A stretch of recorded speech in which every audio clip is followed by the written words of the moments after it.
In the past, producing and directing a film was pretty expensive because you had all the costs of filming on celluloid film and then getting the film developed, editing the film, and so on.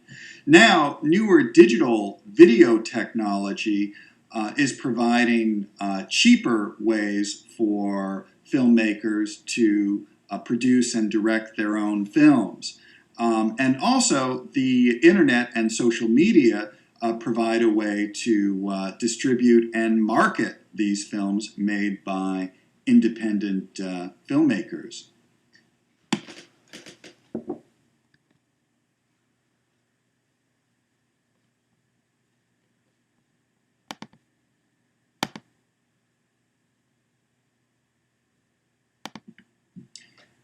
American Hollywood films are broadly distributed internationally and seen by people around the world. And in many countries, the most popular films are American films. This raises an interesting question at the end of this chapter about the ultimate effect of these American films that are so prominent internationally and globally.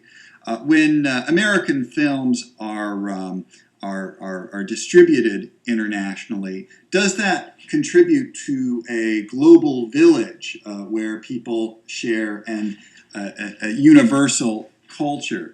That is, if people around the world are all watching the same American Hollywood films, does that give us all a shared culture so that we can understand each other better and communicate with each other in a way that transcends national boundaries?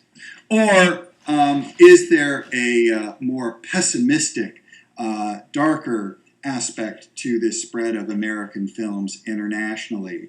Some critics argue that when American films become so prominent and dominant in other societies and other cultures, that what that does, these critics argue, is to undermine and destroy the local cultures of these other societies. So that, in essence, as young people in other countries watch more and more American films and television shows, that people in these other societies wind up embracing American culture and become more like Americans and wind up abandoning their own indigenous culture. So is this happening, and do American films then wind up stifling and undermining local culture and perhaps undermining local diversity?